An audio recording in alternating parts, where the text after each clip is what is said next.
de la Pologne à l'Ukraine, après un trajet de 13 heures par train, c'est au petit matin que le président Macky Sall arrive à Kiev.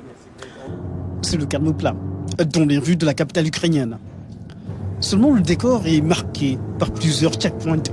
Des soldats armés de fusils d'assaut sécurisent le périmètre présidentiel. L'Ukraine nourrit beaucoup d'espoir en cette médiation africaine. L'espoir de sortir de la crise et d'en finir avec la guerre. Une guerre qui a endeuillé des familles entières et détruit une partie de l'Ukraine. En traversant la forêt ukrainienne, nous entrons dans les profondeurs du pays vers la ligne de front, en direction de Boucha, à un peu plus d'une heure de Kiev, la capitale. En chemin, les signes des bombardements sont assez visibles dans certaines localités. Boucha. Nous sommes dans l'un des sites commémoratifs de la guerre en Ukraine.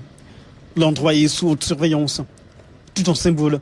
Le symbole dévastateur d'un conflit qui a créé des secousses aux quatre coins du monde. Série d'explications sur l'étendue des dégâts. En théorie, ça donne déjà l'image d'un pays qui subit de plein fouet les conséquences de la guerre. Et quand on entre à l'intérieur de l'église qui sert de cadre d'exposition, on se rend compte de la barbarie humaine. Des corps qui gisent à même le sol, des fosses communes et des scènes de chaos. L'illustration de la gravité de la situation.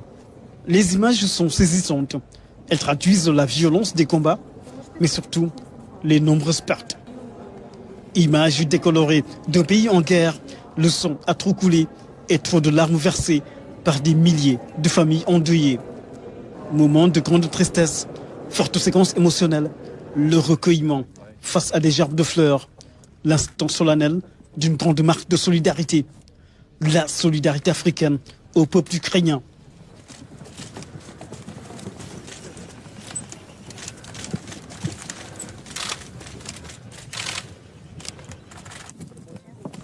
Et sur le chemin du retour, une alerte des services de renseignement ukrainiens fait dévier le cortège présidentiel vers un endroit tenu secret, différent du périmètre où séjournent les leaders africains. Nous sommes dans un bunker situé au sous-sol d'un bâtiment sécurisé. Des va-et-vient incessants, par moments des pas qui s'accélèrent, avant le retour à la normale et la levée de l'alerte.